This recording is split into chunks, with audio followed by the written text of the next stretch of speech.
आता याच्यात एक महत्त्वाचा भाग येतो अध्यात्मामध्ये भक्ती. बरोबर. पण माझ्या मनात श्रद्धा आहे, मी देव मानतो, मी एखाद्या व्यक्तीला पूजतो, माझे गुरु आहेत समजा, तर माझ्या मनात श्रद्धा आहे.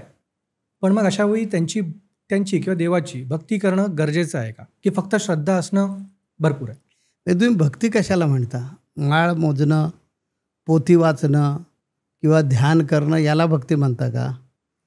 तर तसं त्याचा अर्थ नाही. भक्ती हा मनाचा व्यायाम आहे. मी नेहमी माझ्या उद्बोधनातून प्रवचनातून नेहमी सांगतो की भक्ती ही अंधश्रद्धा नाही आहे. भक्ती हा मनाचा व्यायाम आहे. आपल्याला मन नावाचं एक इंद्रिय आहे आणि हे मन नावाचं इंद्रिय जे आहे ह्या इंद्रियाला चंचल इंद्रिय आहे. सकळ इंद्रिया मन हे वडाळ, तेही तुझ्या नादी लागावे, मंजुळ गोड तुझे नाम सदा मुखी बसावे, असं माझ्या एका अभंगामध्ये म्हटलेलं आहे.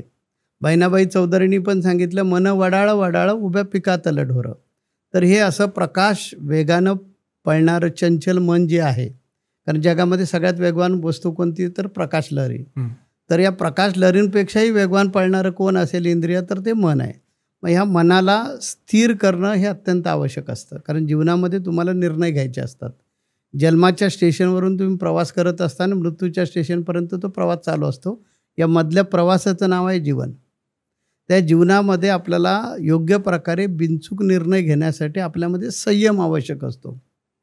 आपल्यामध्ये समयसूचकता असली पाहिजे, कारण प्रसंग आपल्याला हाताळता आले पाहिजेत. आपल्याकडे दूरदृष्टी असली पाहिजे की मी अमुक आत्ता जर निर्णय घेतला त्याचे परिणाम काय होतील हे समजलं पाहिजे आपल्याला. आपल्याला साधक बाधक विचार करण्याची क्षमता असली पाहिजे. आपल्यामध्ये खिलाडू वृत्ती असली पाहिजे. आपल्यामध्ये नेतृत्वाचा गुण असला पाहिजे. आपल्यामध्ये चिकाटी नावाचा गुणधर्म असला पाहिजे. तरच आमचं मत आहे जीवन सक्सेस होतं. मग तो अशिक्षित माणूस असू दे नाही तर थोर शास्त्रज्ञ असू दे. तर प्रत्येक व्यक्तीला ह्या गोष्टींची आवश्यकता आहे. आणि मनाचं संवर्धन करण्यासाठी प्राचीन कालच्या ऋषीमुनीने आपल्याला भक्ती नावाचा मनाचा व्यायाम दिलेला आहे. आणि ह्याचं उदाहरण जर द्यायचं आलं तर ज्ञानेश्वर महाराजांच्या एका अभंगामध्ये ते आढळतं. ज्ञानेश्वर महाराज असं म्हणतात, माझेनी अनुसंधान विन स्नान संध्या जप होम ध्यान ते सर्वही अधर्म जाणं मद भजनित नव्हे. याचा अर्थ काय की माझ्याशी जर तू एकाग्र झाला नाहीस आणि तू पोथी वाचत असशील, पुरच्चरण करत असशील, जपजाप्य करत असशील, तरी ते माझं भजनच नव्हे. याचा अर्थ काय की पोथी वाचणं, पुराण वाचणं किंवा माळानं जप करणं म्हणजे भक्ती नाही आहे. तर एकाग्र होणं देवाशी, तदात्म्य पावणं म्हणजे भक्ती आहे. त्या भक्ती जी आहे ती बरेच लोकांनी त्याचा असा सोपा आणि सरळ अर्थ करून ठेवलेला आहे की भक्ती करायची म्हणजे माळा मोजायच्या. असं नाही. तुम्ही एकाग्र झालं पाहिजे. आणि त्याच्या पाठीमागे विज्ञान आहे, सायन्स आहे की तुम्हाला जीवनामध्ये स्वतःला डेव्हलप झालं पाहिजे, कारण तुम्हालाच बुद्धी दिलेली आहे. एवढी बुद्धी इतर प्राण्यांना नाही आहे.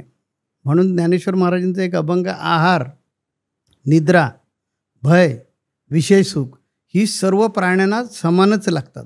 मग मनुष्य प्राणी असला तरी त्याला भय आहे, वाघ असेल त्याला भय आहे, वाघाला पण विषय सुख पाहिजे असतं, माणसाला पण विषय सुख हवं असतं. परंतु मनुष्य देहीचे ज्ञान अधिक जाण सर्वांशी, म्हणजे माणसाला ज्ञान दिलं आहे, त्या ज्ञानाचा उपयोग करून माणसानं जगलं पाहिजे. आणि त्यासाठी जर उत्तम प्रकारे जर जगायचं असेल जीवनामध्ये, तर तुम्हाला संयम असायला पाहिजे. तुमच्याकडे ती दूरदृष्टी असली पाहिजे, तुमच्यामध्ये ती प्रगल्भता असली पाहिजे, तुम्हाला साधक बाधक विचार करता आलाच पाहिजे, तुम्हाला योग्य प्रकारचे तुमचे निर्णय घेता आले पाहिजेत. एखादी कुठलाही निर्णय ज्यावेळी असतो तो बिनचूक घेता आला पाहिजे.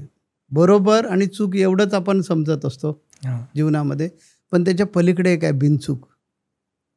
बरोबरपेक्षाही बिनचूक तुम्हाला निर्णय घेता आला पाहिजे.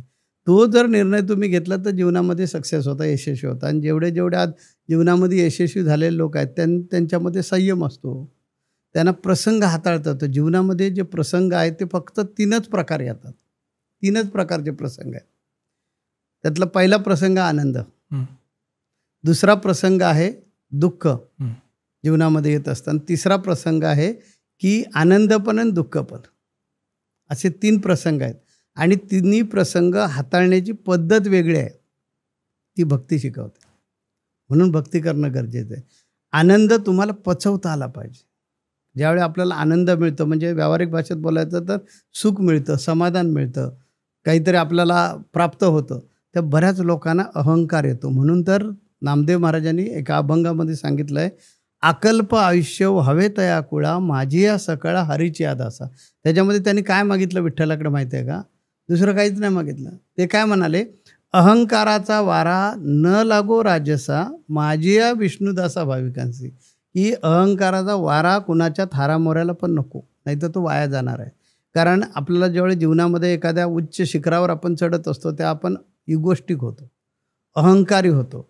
तर तो अहंकार आपल्यामध्ये आला नाही पाहिजे, तर अध्यात्माची आवश्यकता आहे. कारण आनंद पचवता आला पाहिजे. लोक उलटं करतात नेमकं, की आनंद काय करतात, झेलतात आणि दुःख पचवण्याचा प्रयत्न करतात. आमचं म्हणणं असं आहे की तुम्ही आनंद पचवा आणि दुःख झेला, कारण कुठलीच वेळ कायम राहत नाही, ती निघून जाणार आहे. जीवन गाणे गातच राहावे, झाले गेले विसरून जावे, पुढे पुढे चालावे. ह्याच्यासाठी जी क्षमता पाहिजे ते अध्यात्मात येतं. तुम्हाला बघा, कधी साधुसंत चिंतेत दिसणारच नाही. कुठल्याही साधुसंतांचं चरित्र घ्या, त्यांना अपरिमित त्यांचा छळ झालेला आहे, त्यांना अपरिमित त्रास होत असतो, पण ते कधीही तुम्हाला दुःखी कष्टी दिसणारच नाहीत. कारण काय? तर भक्तीचं त्यांना काय असतं, अधिष्ठान असतं.